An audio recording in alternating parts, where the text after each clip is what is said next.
सभी साथियों को जय वाल्मीकि, जय भीम, नमो बुद्धाय, जय मुरलीवासी। दोस्तों और साथियों, मैं चरणदास खान अपने अम्बेडकर डायलॉग्स यूट्यूब चैनल पर एक बार फिर आप सभी का हार्दिक स्वागत और अभिनंदन करता हूं। मैं आज अपने अम्बेडकर डायलॉग्स यूट्यूब चैनल के ऊपर ही आप लोगों के साथ एक ऐसा वीडियो साझा करूंगा कि आखिर मैंने अपने यूट्यूब चैनल का नाम अम्बेडकर डायलॉग्स यूट्यूब चैनल ही क्यों रखा है। जी हाँ साथियों, अम्बेडकर डायलॉग्स नाम ही क्यों रखा है। साथियों, अम्बेडकर डायलॉग्स यूट्यूब चैनल एक विचार है, एक विचारधारा है जो बाबा साहब डॉक्टर भीमराव अम्बेडकर जी के विचार और विचारधारा को आगे तो बढ़ा ही रही है, अपितु हमारे देश के वह चाहे किसी भी जाति धर्म के योद्धाओं जिन्होंने हम बहुजनों, दलित और अति दलितों की दशा और दिशा सुधारने के ऊपर, या हम बहुजनों, दलित और अति दलितों की दयनीय अवस्था को देखकर जिन्होंने भी हम बहुजनों के जीर्णोद्धार के लिए कार्य किया है, अम्बेडकर डायलॉग्स यूट्यूब चैनल उस महान पुरुष, उस महापुरुष, उस मानव के विचार और विचारधारा को अपने बहुजन, दलितों और अति दलित भाइयों और बहनों तक पहुंचाने का एक माध्यम है, एक तरीका है, एक सोच है, विचार है, विचारधारा है। साथियों, मैंने अपने अम्बेडकर डायलॉग्स यूट्यूब चैनल में अभी तक 145 वीडियो बनाई हैं, जिसमें मैंने बाबा साहब भीमराव अम्बेडकर जी के ऊपर तो बनाई है, बल्कि वह चाहे किसी भी जाति धर्म से हो, जैसे लहूजी साल्वे हो, पेरियार स्वामी हो, महात्मा ज्योतिबा राव फूले हो, और अन्य किसी भी जाति धर्म का कोई भी व्यक्ति विशेष हो जिसने हम बहुजनों की दिशा और दशा को सोचा, समझा और पढ़ा, उस विचार और विचारधारा को अम्बेडकर डायलॉग्स यूट्यूब चैनल अपने सभी बहुजन, दलित और अति दलित भाइयों तक पहुंचाने का प्रयास करता है। साथियों, बाबा साहब भीमराव अम्बेडकर जी के ऊपर हमारे ही देश में मनुवादी, रूढ़िवादी सोच, विचार और विचारधारा के लोगों ने एक ऐसा पोस्टर चस्पा कर दिया गया कि बाबा साहब भीमराव अम्बेडकर जी तो हम बहुजन, दलित और अति दलितों के मसीहा हैं, हमारे नेता हैं। जबकि जहां तक मैंने भी पढ़ा है, आप सभी ने भी पढ़ा होगा, और यदि किसी की आंखों से यह काला और बेरंग चश्मा नहीं हटता है तो वह बाबा साहब भीमराव अम्बेडकर जी को पढ़े, उनके विचार और विचारधारा को पढ़े, तो शायद उनकी भी आंखों से यह काला और बेरंग चश्मा हटने में तनिक भर भी देर नहीं लगे कि बाबा साहब भीमराव अम्बेडकर तो एक ऐसे महामानव थे, एक ऐसे विद्वान थे, एक ऐसे विचार और विचारधारा के व्यक्तित्व थे कि जिन्होंने हम बहुजनों, दलित और अति दलितों की दिशा और दशा अगर सुधारी है, हमारे लिए लड़े हैं, तो बाबा साहब भीमराव अम्बेडकर जी इसलिए लड़े हैं कि उन्होंने जब अपने जीवन काल में यह देखा कि हम बहुजनों, दलित और अति दलितों की आखिर अर्थव्यवस्था क्या है, हमारा जीने का सलीका और तरीका क्या है, हमारा जीने का सलीका और तरीका आखिर मनुष्यों ने ही तय किया हुआ है। तो जब बाबा साहब भीमराव अम्बेडकर जी ने पढ़ा, देश विदेश घूमे और देश विदेश सभी देश विदेशों की अर्थव्यवस्था और वहाँ की नीति निर्धारण की पुस्तकें पढ़कर जब बाबा साहब भीमराव अम्बेडकर जी को ऐसा लगा, ऐसा प्रतीत हुआ, ऐसा महसूस हुआ कि मेरे ही देश में आखिर मेरे बहुजन, दलित, अति दलित समाज पर इतना अन्याय या इतनी अन्यायपूर्ण नीति आखिर क्यों थोपी गई है। तो जब बाबा साहब भीमराव अम्बेडकर जी हम बहुजनों, दलित और अति दलितों के लिए लड़े थे, मगर बाबा साहब भीमराव अम्बेडकर जी ने कभी भी किसी भी मनुष्य, किसी भी जाति धर्म का हो, किसी से भी कोई भेदभाव नहीं है। अब जरा सोचिए कि इन मनुवादी, रूढ़िवादी सोच, विचार और विचारधारा के लोगों ने बाबा साहब भीमराव अम्बेडकर जी पे हम बहुजनों, दलित और अति दलितों का नेता होने का पोस्टर चस्पा कर दिया गया है। तो क्या बाबा साहब भीमराव अम्बेडकर जी जब महिलाओं के उत्थान और उनके लिए लड़े थे, तो क्या बाबा साहब भीमराव अम्बेडकर जी ने जब सर्वप्रथम शिक्षा के अधिकार के लिए लड़े थे, तो उस समय में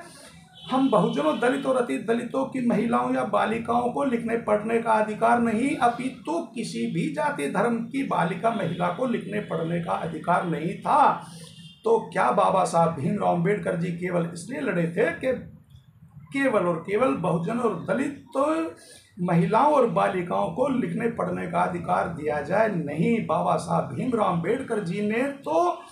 ये सोचकर लड़ाई लड़ी थी कि हमारे देश की महिलाएं और बालिकाओं को आखिर लिखने पढ़ने का अधिकार नहीं है।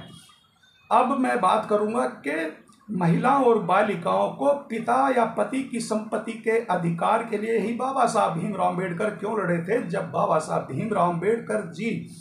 ने यह लड़ाई शुरू की थी, तो जब बाबा साहब भीमराव अम्बेडकर जी ने देखा था कि पिता की संपत्ति में केवल और केवल पुत्रों का अधिकार होता था, या किसी महिला के पति का स्वर्गवास हो जाए तो उस महिला का अपने पति की संपत्ति पे कोई अधिकार नहीं होता था, बल्कि उसके पुत्रों का ही अधिकार होता था। तो क्या जब बाबा साहब भीमराव अम्बेडकर जी महिलाओं के पिता और पत्नी के अधिकारों के लिए लड़े थे, तो क्या बाबा साहब भीमराव अम्बेडकर केवल हम बहुजनों, दलित और अति दलितों की महिलाओं के लिए ही संपत्ति के अधिकार के लिए लड़े थे? नहीं लड़े थे। बाबा साहब भीमराव अम्बेडकर जी तो एक ऐसे व्यक्तित्व, एक ऐसी छवि, एक ऐसे महामानव थे कि बाबा साहब भीमराव अम्बेडकर जी चाहते थे कि मेरे देश में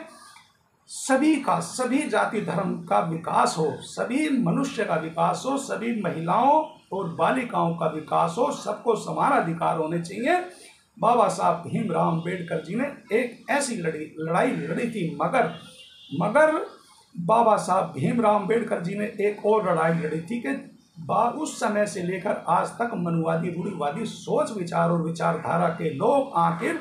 बाबा साहब भीमराव अम्बेडकर जी से उस समय में भी नफरत करते थे और आज भी नफरत करते थे। साथियों, जरा ये सोचने, समझने और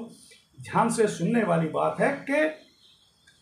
हमारे ऊपर, हम बहुजनों, दलित और अति दलितों को लिखने पढ़ने का अधिकार नहीं था, शिक्षा का अधिकार नहीं था, और हम लोगों के ऊपर केवल और केवल यह व्यवस्था थोप दी गई थी कि आप लोग 4 वर्णों में बांटे गए, सबसे नीच और सबसे दलित वर्ण जाति के लोग हैं। जो भी जाति वर्ण व्यवस्था के लोग, जैसे ब्राह्मण, क्षत्रिय और वैश्य, कोई भी कानून और कोई भी लॉ बनाएगा, तुम शूद्रों, अति शूद्रों को वह कानून सर झुकाकर, आंखें बंद कर, कानों में उंगली डालकर माननीय होगा और मानना पड़ेगा। मगर साथियों, जब बाबा साहब भीमराव अम्बेडकर जी ने हम बहुजनों, दलित और अति दलितों की ऐसी दुर्दशा और ऐसी दिशा देखी, तो बाबा साहब भीमराव अम्बेडकर जी का हृदय कांप उठता था, उनका हृदय रोता था। बाबा साहब भीमराव अम्बेडकर जी हमेशा हम बहुजनों, दलित और अति दलितों के उत्थान के लिए सोचते रहते थे, निरंतर पढ़ते रहते थे, और देश विदेशों में घूम कर वहाँ की भी वर्ण व्यवस्था को देखते थे, और वहाँ के न्याय कानून व्यवस्था को देखते थे, वहाँ के इतिहास को देखते थे। तो जब कहीं बाबा साहब भीमराव अम्बेडकर जी हमारे लिए लड़ाई लड़ते थे, बाबा साहब भीमराव अम्बेडकर जी एक वो शख्सियत थी कि बाबा साहब भीमराव अम्बेडकर जी के समय में जो भी मनुवादी, रूढ़िवादी सोच विचार और विचारधारा के लोग और सामंतवादी लोग थे, उन लोगों ने अपने लिए राजमहल बनवाए, अपनी विरासतें बनवाई, अपने पूर्वजों के लिए इतना धन संपत्ति और जायदाद छोड़ कर गए कि आज भी 1000 वर्ष और भी बीत जाए तो उन लोगों के विरासत और उन लोगों के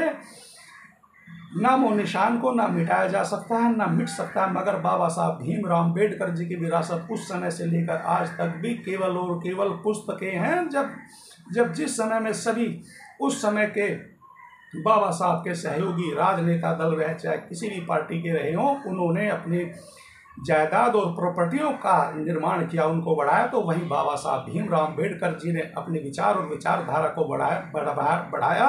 और अपनी संपत्ति के रूप में बाबा साहब भीमराव अम्बेडकर जी ने हजारों पुस्तकों का अध्ययन किया। जी हाँ साथियों, हजारों पुस्तकों का अध्ययन किया और अपनी प्राइवेट संपत्ति पुस्तकालय बनाकर किया गया। जब बाबा साहब भीमराव अम्बेडकर जी ने देश विदेश और अपने ही देश में अपने बहुजन दलित और अति दलितों की यह दिशा देखी और दशा देखी, तो बाबा साहब भीमराव अम्बेडकर जी ने किताबें पढ़ पढ़ कर गर्द भरी अंधेरी गुफाओं में से निकालकर हमारे इतिहास, हमारे पूर्वजों के इतिहास को उजागर किया। तो इसलिए उस समय से लेकर आज तक मनुवादी, रूढ़िवादी सोच विचारधारा के लोग बाबा साहब भीमराव अम्बेडकर जी से नफरत करते थे और नफरत करते आ रहे थे। साथियों, उस समय में बाबा साहब भीमराव अम्बेडकर जी ने जो हिंदू कोड बिल को जब कानून मंत्री रहते हुए संसद में पेश किया था, उस समय की सरकार सामंतवादियों की मनुवादी, रूढ़िवादी सोच विचारधारा के लोगों ने बाबा साहब द्वारा पेश किए गए हिंदू कोड बिल का जमकर विरोध किया और उसे सदन में पास नहीं होने दिया। उस समय भी बाबा साहब भीमराव अम्बेडकर जी इतने दुखी और इतने परेशान हो गए और बाबा साहब भीमराव अम्बेडकर जी ने तत्काल अपने कानून मंत्री पद से इस्तीफा दे दिया था। तो क्या बाबा साहब भीमराव अम्बेडकर जी एक जाति धर्म के लीडर और मसीहा थे? नहीं, बाबा साहब भीमराव अम्बेडकर जी के हिंदू कोड बिल में समस्त महिलाओं के उद्धार के सशक्त मार्ग प्रस्तुत किए गए थे। तो साथियों, ये जो मनुवादी, रूढ़िवादी सोच विचार और विचारधारा के लोग हैं, उस समय तो देखिए बाबा साहब भीमराव अम्बेडकर जी के विचार और विचारधारा का विरोध करते थे। अपितु आज भी अभी 6 दिसंबर को बाबा साहब भीमराव अम्बेडकर जी की महापरिनिर्वाण दिवस की तारीख गई है। उस समय से लेकर आज तक भी ये मनुवादी, रूढ़िवादी सोच विचार और विचारधारा के लोग बाबा साहब भीमराव अम्बेडकर जी से आज भी इतनी नफरत करते हैं कि आए दिन सोशल मीडिया के माध्यम से पता लगता है कि फला जगह बाबा साहब भीमराव अम्बेडकर जी की प्रतिमा का हाथ तोड़ दिया गया है, या फला जगह बाबा साहब भीमराव अम्बेडकर जी की प्रतिमा का सिर तोड़ दिया गया है, या फला जगह बाबा साहब भीमराव अम्बेडकर जी की प्रतिमा के मुंह पर काली पोत दी गई है। अरे जरा सोचिए कि आज जब एक व्यक्ति से आज तक लगातार इतनी घृणा और इतना विरोध यह मनुवादी, रूढ़िवादी, सामंतवादी विचार और विचारधारा के लोग करते आ रहे हैं, तो उस समय में जब के बाबा साहब भीमराव अम्बेडकर इन मनुवादी और सामंतवादी विचार और विचारधारा के लोगों के समूह के बीच में अकेले रहकर कैसे संघर्ष कर रहे थे, हम बहुजनों, दलितों और अति दलितों के लिए, तो बाबा साहब भीमराव अम्बेडकर जी एक वो विचार और विचारधारा है कि इन मनुवादी, रूढ़िवादी, सामंतवादी विचार और विचारधारा के लोगों को आज तक भी कोई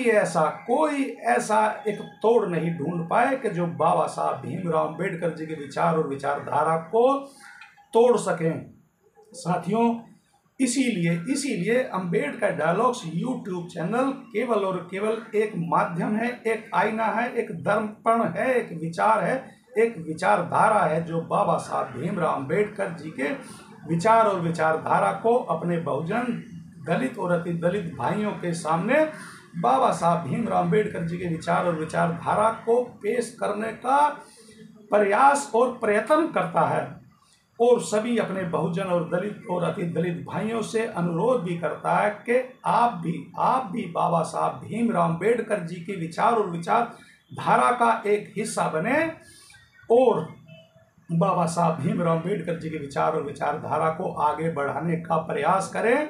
मैं साथियों अब अंत में आप सभी से एक अनुरोध जरूर करूंगा कि साथियों, यदि आप लोग भी मेरे विचार और विचारधारा से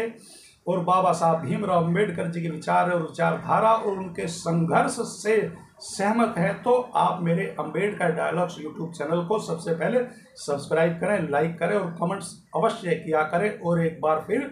अंत में सभी बहुजन, दलित और अति दलित और सभी देशवासियों को जय वाल्मीकि, जय भीम, नमो बुद्धाय, जय मूल निवासी।